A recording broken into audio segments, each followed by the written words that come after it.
Hello there, men, and welcome to the Masculinism Movement channel, a place for men to be men and talk about masculinity and men's issues. I'm your host, Brian Krall, and today I'm going to be talking to you about Machiavellianism in this second part of my series on the Dark Triad and Dark Quadrad, the 3 to 4 worst traits a human being can possibly have. Now, before I begin, would you mind hitting that like button for me? That would really help. Thanks. Now, the term Machiavellianism comes originally from an Italian man named Niccolo Machiavelli, who was a historian and philosopher and not a politician, but like a diplomat and a consultant and a author. Someone whose ideas and wisdom in the matter of politics was very highly valued at that time, and his writings on politics have made history, so much that the term Machiavellianism was coined after him. And he is most famous for a book called The Prince, which was an instruction manual he wrote for a prince who's coming into power, basically teaching him how to become a powerful king by doing things such as, raping and pillaging. It's basically like an Italian version of The Art of War, except a bit more evil, he's basically instructing the young prince in how to invade other countries and do warfare and such. So for me, it was a very difficult read to get through, not because it was hard to understand, as is often the case with texts that are that old, but that one that I read was translated into modern English in such a way that I could understand it, even though it was written back in 1513. So that's a very old historic text, and if you want to really learn about Machiavellianism, just read The Prince by Niccolo Machiavelli. But I can't say that I personally recommend it, because while I did read it and understand it, it was very difficult for me to get through because of just the evil in it.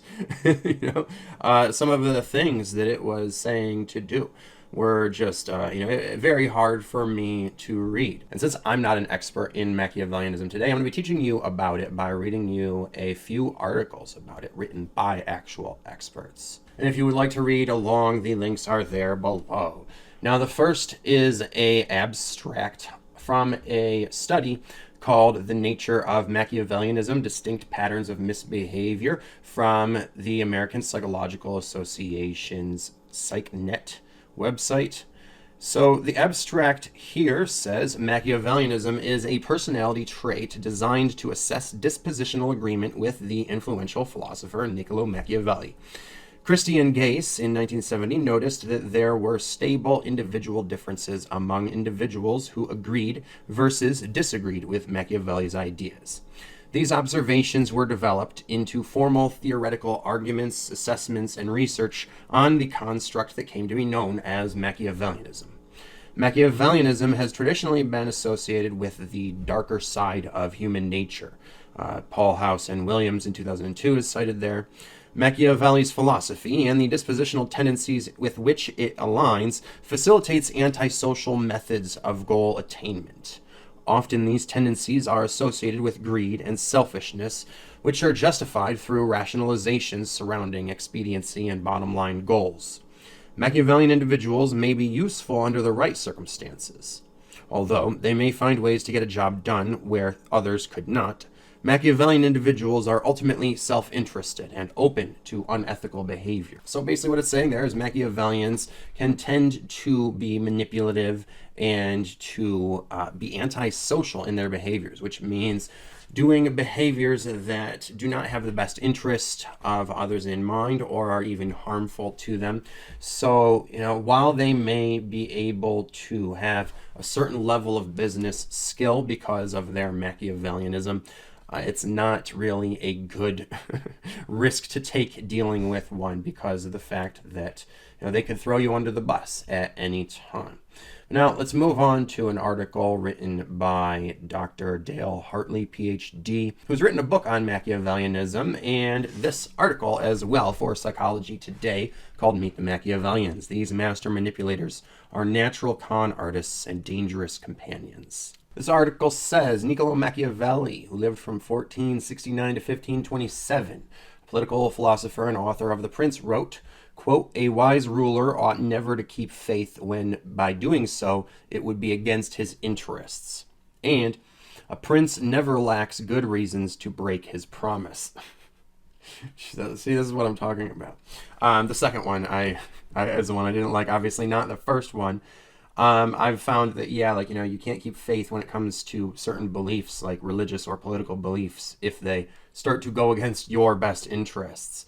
That is very true. So, he does have a lot of good advice there. According to Machiavelli, honesty and other virtues are expendable if deceit, treachery, and force would be more expedient. In short, he would argue people in positions of power should choose to be, Machiavellian, even if that is not their natural leadership style. In psychology, Machiavellianism refers to a personality type that does not choose to be, but simply is a master manipulator. Machiavellians do not need to read The Prince to acquire a knack for duplicity. They are temperamentally predisposed to be calculating, conniving, and deceptive. Essentially amoral, they use other people as stepping stones to reach their goals. From a Machiavellian's perspective, if we allow ourselves to be used, we probably deserve it. P.T. Barnum expressed this mindset. There's a sucker born every minute. We can all be duplicitous at times, depending on need or circumstances. If you've ever called in sick when you were well or lied to your spouse about what you were doing, you've demonstrated the human capacity to con others. Such episodes probably do not reflect your standard behavior patterns, and you may have felt a little guilty. But this type of behavior is routine for Machiavellians. In 1970, psychologists Richard Christie and Florence Gase introduced the first test of Machiavellianism, the Mach 4. High Machs are those with elevated scores on the Mach 4. There are versions of the test online that you can take and self-score. The test includes statements such as these for people to agree or disagree with. The best way to handle people is to tell them what they want to hear. It is wise to flatter important people. The biggest difference between most criminals and other people is that the criminals are stupid enough to get caught. Groucho Marx once quipped, "Sincerity is everything. If you can fake that, you've got it made." He was joking, but to a high Mach, this sounds like really good advice. How can you spot a high Mach? Here are 5 characteristics to watch out for.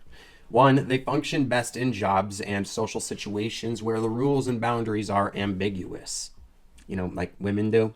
2, emotional detachment and a cynical outlook enable them to control their impulses and be careful, patient opportunists. 3, their tactics include charm, friendliness, self-disclosure, guilt, and, if necessary, pressure. 4, they prefer to use subtle tactics, such as charm, friendliness, and such, when possible, to mask their true intentions and provide a basis for plausible deniability if they are detected. However, they use pressure and even threats when necessary. And 5, they tend to be preferred by others in competitive situations, such as debating and negotiations, but are not preferred as friends, colleagues, or spouses. Machiavellianism, psychopathy, and narcissism make up the Dark Triad, as you know, of personality types. But while psychopaths and malignant narcissists generate much interest and discussion, Machiavellians typically get far less attention.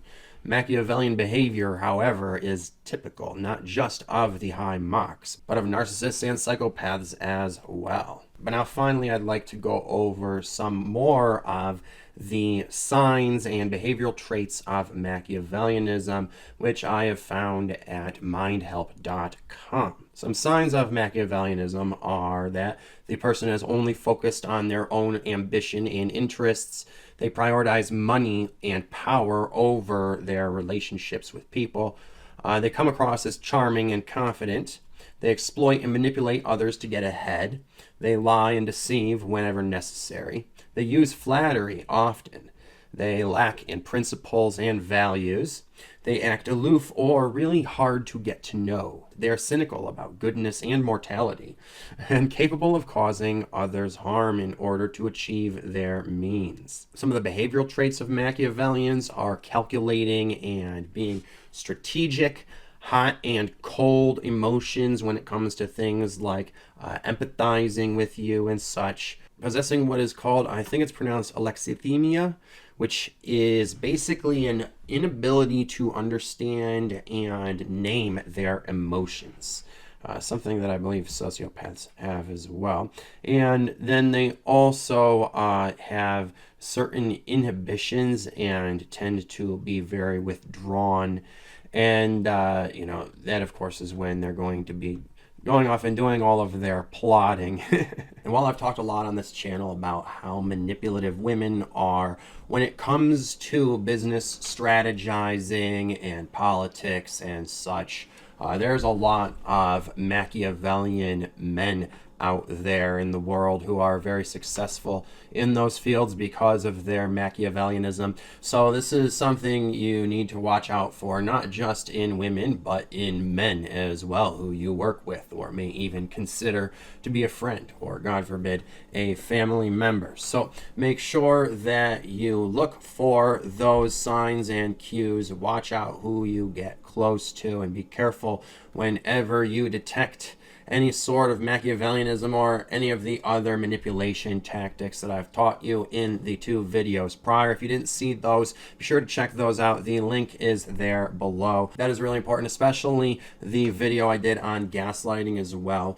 the most evil and destructive of all of the manipulation tactics. So I hope all of that helps you to understand what Machiavellianism is and how to watch out for it. And basically, the term Machiavellianism is really just a fancy academic socio-political term for manipulation or, being manipulative. But that concludes this talk. Thank you for listening. Be sure to share your own thoughts and opinions by commenting below. If you like this video, be sure to hit the like button and share these messages with everyone by sharing the video on social media and talking about these things too. And lastly, check out the links in the description below for other resources for your masculine personal development, living the life you want to as an independent man. And if you can afford to donate, please do so with the PayPal link below, because your support funds me doing this work and fighting the good fight for men like you. And you can stay tuned for the next video coming out soon, which will be on narcissism, and make sure you're subscribed so you'll be notified when that is. And until then, take care of yourselves, men, because no woman out there is going to.